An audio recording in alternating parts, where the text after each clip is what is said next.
माननीय अध्यक्ष महोदय, मेरा सवाल झारखंड में जो सिर्फ साहबगंज जिले में 1000 करोड़ के पत्थर घोटाले, जिसमें लगभग आधा दर्जन पहाड़ी साफ हो गया महोदय, और पूरे राज्य में लगभग 20,000 करोड़ के खनन घोटाले से संबंधित है। महोदय, मुझे जो जवाब मिला है महोदय, वो उसमें लिखा है कि आंशिक रूप से स्वीकारात्मक है, लिखा है महोदय। मेरा आपसे आग्रह है कि जो मुझे जवाब मिला है महोदय, अगर उसका आप आंकड़ा देखेंगे, जो आप देखेंगे महोदय, तो उसमें 2020-21 में जब आप देखेंगे तो जो एफआईआर हुआ है और उसकी जो संख्या है महोदय वो 274 है, और 2022-23 में जो एफआईआर हुआ है उसकी संख्या 565 है महोदय। मतलब इन 2-2.5 सालों के अंदर दोगुनी हो गई महोदय एफआईआर। अब जो पत्थर घोटाला हो रहा है महोदय, खनन अवैध रूप से हो रहा है महोदय, तो उसमें जब एफआईआर दोगुनी हुई है महोदय, तो कितने ऐसे मामले हैं जिसका एफआईआर हुआ ही नहीं महोदय। महोदय, मेरा आपसे आग्रह है, मैंने एक और उसमें सवाल किया था कि क्या उसमें अवैध पत्थर खनन में जो विस्फोटक हैं वो कहां से आते हैं, वो उसका प्रयोग किस प्रकार से होता है महोदय। जब इतने बड़े पैमाने पर अवैध पत्थर का खनन हो रहा है तो कहीं ना कहीं से तो जेलेटिन आता होगा महोदय, कहीं ना कहीं से तो यूरिया आता होगा महोदय, कहीं ना कहीं से तो विस्फोटक के अन्य पदार्थ आते होंगे महोदय। तो महोदय, ये सीधे सीधे एनआईए का मामला है महोदय। इसका अर्थ है कि वो सिर्फ पत्थर का खनन नहीं कर रहे महोदय, वो उग्रवादियों से भी उनका सांठ-गांठ है महोदय, और इसकी उच्च स्तरीय जांच होनी चाहिए महोदय। सरकार को इस पर जवाब चाहता हूं। माननीय मंत्री जी।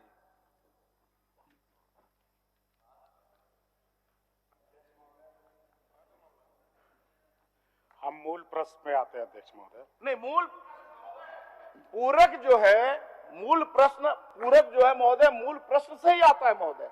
इसलिए माननीय मंत्री महोदय से आग्रह करता हूं कि ये राज्य के सिर्फ खनन घोटाले का मामला नहीं है, राज्य की 3.5 करोड़ जनता के सुरक्षा का भी सवाल है महोदय। इसलिए मंत्री जी सीधे सीधे जवाब दें। मंत्री जी। बिल्कुल, माननीय सदस्य को सीधा ही जवाब दूंगा।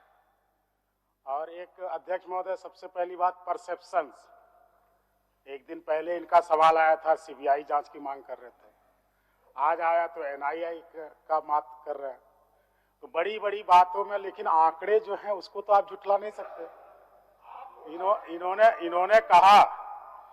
इन्होंने कहा कि पहले से अभी एफआईआर की संख्या बढ़ी है।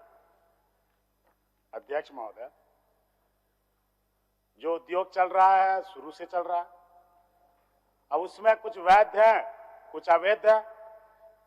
क्या कारण रहा कि जो निरीक्षणों छापों की संख्या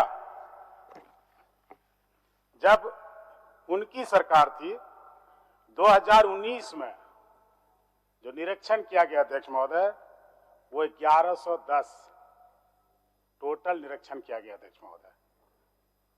और हम अभी का हम आंकड़ा देता है अध्यक्ष महोदय, अभी पूरा साल में कुछ महीने बाकी हैं। अभी जो निरीक्षण की संख्या अध्यक्ष महोदय 3692।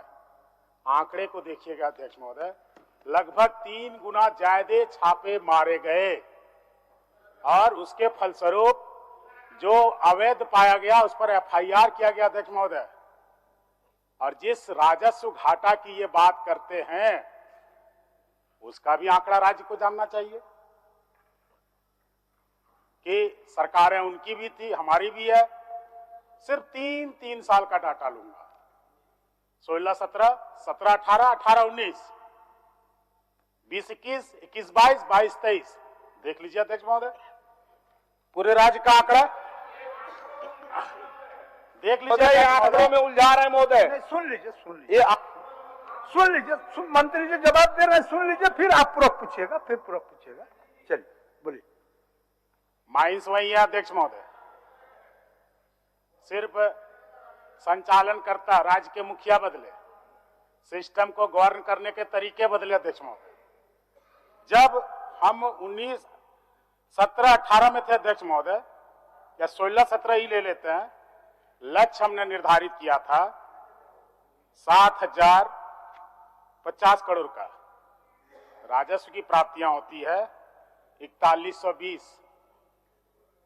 17-18 में 8508 करोड़ का राजस्व की प्राप्तियां होती है। एक एक सवाल का जवाब दूंगा माननीय सदस्य, सुनने का हिम्मत रखिए अध्यक्ष महोदय। अध्यक्ष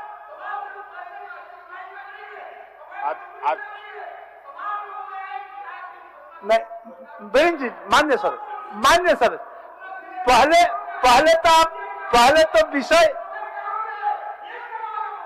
पहले विषय का उत्तर जान लीजिए, तब ना फिर अगला सवाल आएगा, तब आपका पूरक आएगा। नहीं, जवाब आप सुन लीजिए, आप पूरक के लिए स्वतंत्र है, पूरक आप पूछ सकते हैं, लेकिन अब जवाब सुन लीजिए। पूरी जवाब तो सुन लीजिए, चलिए माननीय मंत्री जी जवाब। अरे ऊपर भी लोकसभा में भी नहीं बोलने देते, यहाँ भी नहीं बोलने देंगे क्या? चलिए सुनिए अध्यक्ष महोदय, आप लोग बैठिए ना, बैठे जवाब दे रहे हैं माननीय मंत्री जी। सर उनको आप लोग बैठिए, बैठिए माननीय सदस्य, बैठिए, आप जवाब दीजिए, मंत्री जी जवाब दीजिए। आप लोग का है जवाब, प्रश्नकर्ता और माननीय मंत्री जी, उसके बाद भी अगर किसी को इसमें कुछ पूछना है, माननीय उमाशंकर बाबू और इरफान बाबू से आग्रह है, कृपया बीच में ना पड़े। रुकिए, नहीं उमाशंकर जी आप बैठिए ना। आजा बैठिए, चलिए। सर, जो 3 सालों के आंकड़े हैं अध्यक्ष महोदय, इन्होंने लक्ष्य के अगेंस्ट लगभग 50% का राजस्व का प्राप्तियां की अध्यक्ष महोदय, और पिछले साल अब तक का सबसे ज्यादा राजस्व प्राप्ति हुआ अध्यक्ष महोदय 74,774 करोड़ के आसपास। अध्यक्ष महोदय, इस बार जब वित्तीय वर्ष में कुछ दिन शेष है अध्यक्ष महोदय, अब तक का आंकड़ा देता हूं, फरवरी तक का 1 महीना शेष है 8583 करोड़ अध्यक्ष महोदय। हम आगे बढ़ रहे हैं अध्यक्ष महोदय। पहले आप देखेंगे इन 3 सालों में जो प्राप्तियां थी अध्यक्ष महोदय, उनका हमने आंकड़ा लिया है अध्यक्ष महोदय, वो इनके लास्ट 3 साल में अध्यक्ष महोदय 15,784 करोड़ थे अध्यक्ष महोदय, और हमारा 3 साल का, जबकि वित्तीय वर्ष पूरा होने में 1 महीना कम है अध्यक्ष महोदय, 20,949। यदि आंकड़ों को देखें 3 साल उनके लास्ट के और हमारे शुरू के 3 साल, तो हम लगभग 5,000 करोड़ की ज्यादा राजस्व की प्राप्तियां की है अध्यक्ष महोदय। ये राज्य के जनता को, माननीय सदस्यों को जानना चाहिए, और इसके आंकड़े आप कहें तो सार्वजनिक कर दें, और सार्वजनिक है अध्यक्ष महोदय। अध्यक्ष महोदय, और दूसरा बात जो माननीय ने कहा कि विस्फोटक, पहले प्रश्नकर्ता को संतुष्ट होने दीजिए, तो फिर आप लोगों को देते हैं। अध्यक्ष महोदय, प्रश्नकर्ता को थोड़ा पूछ लेने दीजिए। चलिए। खनन खार्ज हेतु संबंधित लेसी को विस्फोटक के उपयोग के लिए एक्सप्लोसिव एक्ट के तहत अलग से लाइसेंस लेते हैं अध्यक्ष महोदय। ये लाइसेंस किसका विषय है अध्यक्ष महोदय? एक्सप्लोसिव एक्ट भारत सरकार का विषय है अध्यक्ष महोदय। कंट्रोलर ऑफ एक्सप्लोसिव्स की जिम्मेदारी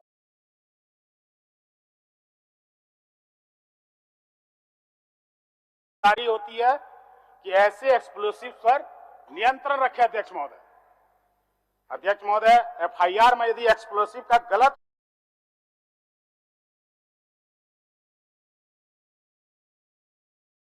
उपयोग का कोई बात हो तो इस पर भी कार्रवाई होती है अध्यक्ष महोदय।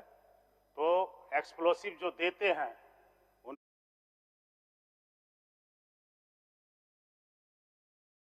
उनको पूरी तरह से ये जानकारी होनी चाहिए कि हम किनको दे रहे हैं, वो कहां ले जा रहे हैं, और ये हमारा विषय नहीं है अध्यक्ष महोदय, ये विषय भारत सरकार का है। ठीक, चलिए आप पूछिए।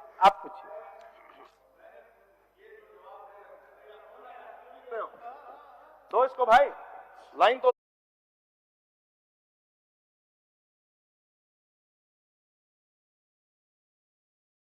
दो। महोदय, मेरा बहुत ही विनम्र आग्रह आपसे कि इन्होंने जो जवाब दिया है वो जवाब दिया है जो वैध है, उसके लिए जवाब दिया है। लेकिन जो अवैध माइनिंग हुआ महोदय, जिसमें आधा दर्जन से ज्यादा पहाड़ साफ हो गए, वहां विस्फोटक कहां से आए महोदय, मेरा ये सवाल है। वैध को कब मुझे पता है कि भारत सरकार उसके लिए लाइसेंस देती है। जो अवैध जो पत्थर के खनन हुए और जिसमें बड़ी मात्रा में बिहार और बंगाल भेजे गए, जिसमें जहाज में भर भर के हाईवा और ट्रक में माल जा रहे थे, जो ट्रक डूब गया महोदय, जिसका कोई माई बाप नहीं है, कोई बोला भी नहीं कि हाँ ये हमारा है, वो जो खनन हुए वो विस्फोटक कहां से आए, ये सरकार जवाब दे महोदय, ये जानना चाहते। चलिए आप क्या पूछना चाहते हैं, बोलिए। महोदय, कल भी सदन में इस तरह का एक प्रश्न आया था और आज भी ये प्रश्न आया है। आए दिन समाचार पत्रों में हम लोगों को यह देखने को मिलता है कि साहेबगंज में पहाड़ के पहाड़ गायब हो गए, पलामू में पहाड़ के पहाड़ गायब हो गए, अवैध उत्खनन हो रहा है महोदय। ये राजस्व की क्या प्राप्ति हो रही है, नहीं प्राप्ति हो रही है, इसका बिल्कुल विषय नहीं। विषय ये है कि अवैध उत्खनन हो रहा है। महोदय, कल की तरह फिर मैं आपसे संरक्षण चाहता हूं।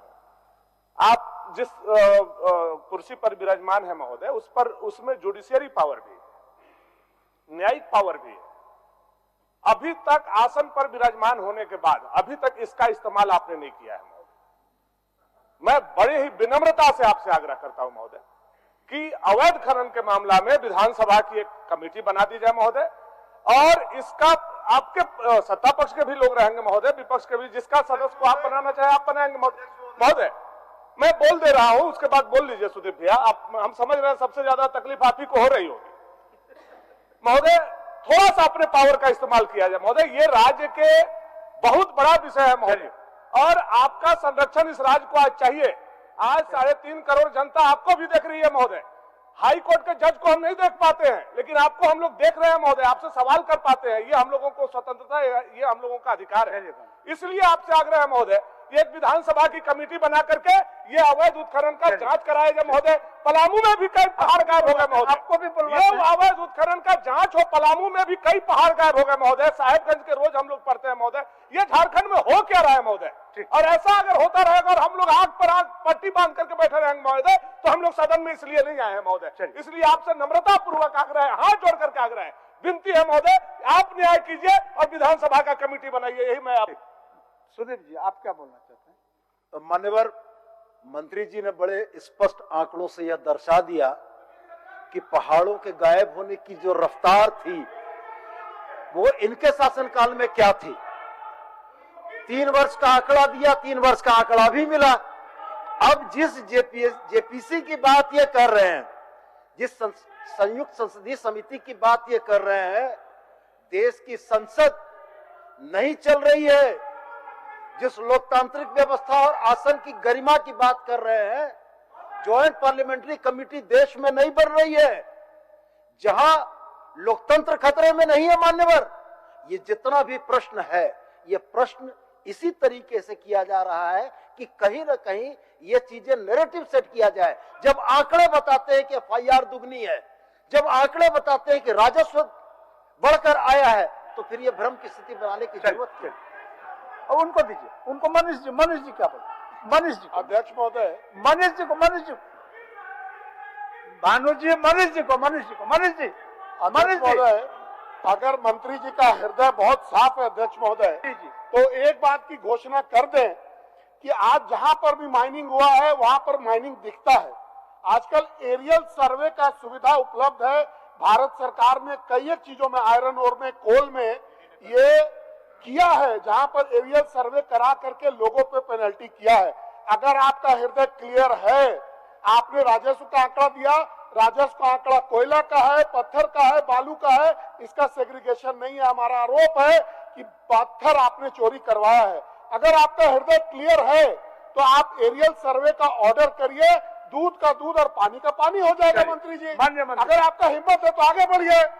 माननीय मंत्री जी, सबको मिला के एक साथ जवाब दे दीजिए, सब माननीय सदस्यों का एक साथ जवाब दे दीजिए। हेमंत है तो हिम्मत है, हिम्मत है, हिम्मत है तो जाइए इस चिट्ठी का जवाब ले आइए जो माननीय मुख्यमंत्री जी ने आपके रेल मंत्री को लिखा है। जाइए, हमारे दुमका के डीसी ने पाया कि आपके रेलवे के अधिकारियों की संलिप्तता है, जाइए जाके लेके आइए, ये आपको दे रहे हैं। अभी तक नहीं आया जवाब अध्यक्ष महोदय। अध्यक्ष महोदय, पत्थर की बात आई, उसका भी सेरीगेट करते हैं, लीजिए, देते हैं आपको, लीजिए, जवाब सुन लीजिए, जवाब सुन जवाब लीजिए, सुनिए आप जवाब सुन लीजिए। सारे लोगों का तो ले ही रहा है, तो जवाब तो सुनिए। पत्थर का भी हम इनको दे दे रहे हैं अध्यक्ष महोदय, आंकड़े हैं हमारे पास। जो संथाल परगना के अंदर पत्थर से प्राप्त राजस्व अध्यक्ष महोदय 2020-21 में जो हमारा है अध्यक्ष महोदय, वो 205 करोड़ का है अध्यक्ष महोदय।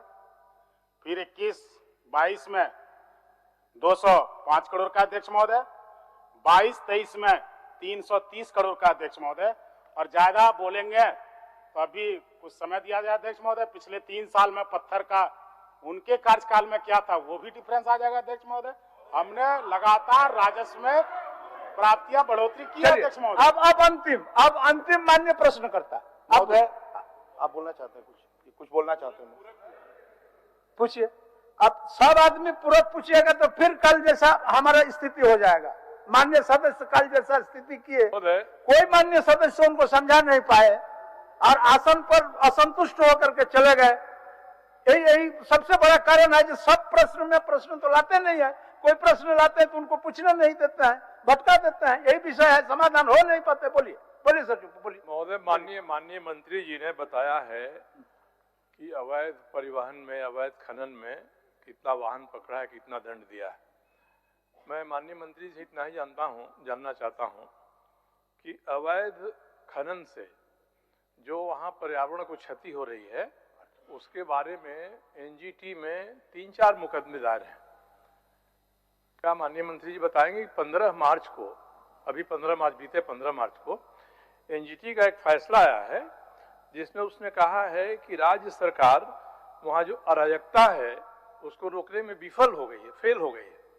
और एनजीटी महोदय सुप्रीम कोर्ट के बराबर। कब का रिपोर्ट बता रहे हैं आप? कब का बता रहे हैं? कौन साल का बता रहे हैं? इसी साल 15 मार्च का 2023 का जजमेंट है। चल। तो सुप्रीम कोर्ट के बराबर हैसियत रखने वाले कोर्ट ने कहा है कि काफी दिन से हम सोचते थे कि स्थिति में सुधार होगी, मगर we regret to record serious failure of the state of Jharkhand till now to prevent continued lawlessness in environment. मान्य सदस्य, इसमें आपको और क्लियर करना, बताएंगे। एक मिनट। माननीय मंत्री जी बताएंगे मंत्री जी, लेकिन आपको प्रश्न में क्लियर करना चाहिए। सुप्रीम कोर्ट का ये जजमेंट है या एनजीटी का जो जजमेंट आपने पढ़ के सुनाया, ये कितना दिन के, कब एनजीटी के पास ही मुकदमा गया, कब जजमेंट उनका आया? 15 मार्च 2023 का जजमेंट आया, लेकिन मुकदमा कब उनके पास गया? सदन का समय नहीं जाया करना चाहता हूँ, जजमेंट पढ़ के केस नंबर बता के। मंत्री अगर माननीय मंत्री जी बताएंगे कि माननीय मंत्री जी आप कुछ पूछिएगा। ठीक। आप प्रश्न करता, आप कुछ पूछ लीजिए, आपको बहुत समय हो गया। इनका जवाब देंगे क्या महोदय? आप एक के साथ जवाब दे देंगे। आप भी पूछ देंगे, आप भी पूछ। महोदय, माननीय मंत्री जी ने कहा, रेलवे का हवाला दिया। महोदय, मैं कुछ सवाल करता हूं आखिरी बार। महोदय, सवाल उठता है कि क्या संथाल में बिना माइनिंग चलान के अगस्त और सितंबर 2021 में 6 कंपनियों ने 100 करोड़ से ज्यादा के गिट्टी पत्थर रेलवे ट्रैक से भेजे कि नहीं भेजे? और अगर भेजे तो माइनिंग डिपार्टमेंट भारत सरकार का नहीं महोदय, माइनिंग डिपार्टमेंट इन्हीं का है महोदय।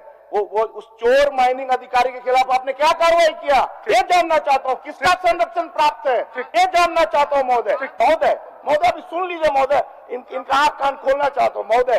क्या ये सत्य नहीं है कि बरारवा के 6 टोल प्लाजा जो है वो किसके नियंत्रण में है?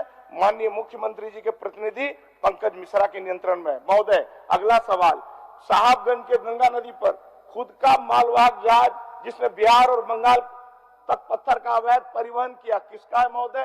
पंकज मिश्रा का। महोदय, ईडी ने साहबगंज में 47 ठिकानों पर छापामारी की महोदय, और करोड़ों रुपए की नगद जब्त किया। बैंक के विभिन्न खातों में 13.5 करोड़ की राशि प्राप्त हुई लगभग, और साथ ही गंगा नदी में 1 मालवाहक और 5 स्टोन क्रशर जब्त किया महोदय। कोई सवाल नहीं है। मुख्यमंत्री जी का ब्लैंक चेक महोदय, उनके प्रतिनिधि के घर में पकड़ाता है, कोई जवाब इनके पास नहीं होगा महोदय। मान्य मैं आग्रह करता हूं महोदय, मेरा एक आपको एक बात बता दे, मेरा आखिरी एक बात- विधानसभा का एक सामान्य परिपाटी के बारे में बता देते हैं।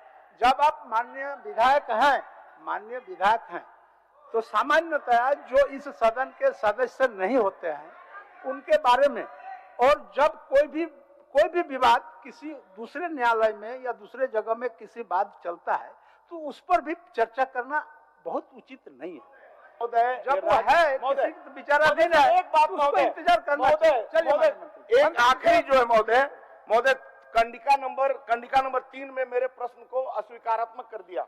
महोदय, क्या कंडिका नंबर 3 में जो मैंने सवाल किया था, ये सत्य नहीं है कि साहबगंज के और कटिहार के डीसी को माननीय झारखंड उच्च न्यायालय ने सशरीर उपस्थित रहने को कहा था और वो हाजिरी भी लगाई महोदय, और कह दिया कि नहीं ऐसा कोई मामला नहीं। महोदय, एक आखिरी आपसे गुजारिश है महोदय कि इन सारे बिंदुओं को देखते हुए, मुझे मालूम है सरकार अपने कुकर्मों को छिपाने के लिए सीबीआई जांच करा नहीं सकती है। इतिहास महोदय आपको भी कभी माफ नहीं करेगा महोदय। आप न्याय के आसन पर बैठे हैं, आपसे आग्रह करता हूं महोदय कि आप एक विधानसभा की कमेटी बना दें महोदय, ताकि दूध का दूध और पानी का पानी हो जाए। चलिए, आपसे आग्रह करता हूं महोदय। मान्य सदस्य, अगर उसका आवश्यकता होगा तो निश्चित बनेगा। आप अभी बैठिए। बोलिए मंत्री जी बोलिए।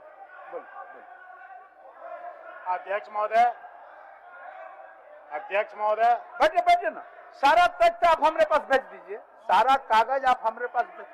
देखिए, अखबार का कतरन को ऑथेंटिक नहीं माना जाता है किसी भी जुडिशियरी में। बैठिए। अध्यक्ष महोदय, बोलिए, जवाब दीजिए। मूल प्रश्न के सारी बातों को हमने सुस्पष्ट कर दिया अध्यक्ष महोदय, और सारा जवाब हमने दे दिया अध्यक्ष महोदय। सारी बातें जो आगे आ रही है बातें वो बाइस है अध्यक्ष महोदय, वो व्यक्तिगत आरोप है जो इस सदन का विषय नहीं है अध्यक्ष महोदय। चलिए, अब इसको इसी जगह करते हैं। मान्य सदस्य विकास मुंडा जी, आप बैठिए। मान्य सदस्य, आपका सवाल हुआ। एक मिनट आपको बताते हैं। आपने सवाल रखा, सवाल का जवाब लिखित रूप से दिया, माननीय मंत्री जी भी जवाब दिए। उसके बाद आपके तमाम सदस्यों ने जो भी पूरक प्रश्न में जानना चाहा उस विषय को भी हम लोगों ने समाहित करने का काम किया, और माननीय मंत्री जी जवाब भी दिए। इसलिए आप माननीय सदस्य में शांत हो जाना चाहिए। अच्छा, आप ठीक है, अभी उसका घोषणा मैं नहीं कर सकता। आप बैठिए। मान्य विकास कुमार, प्रदीप यादव जी।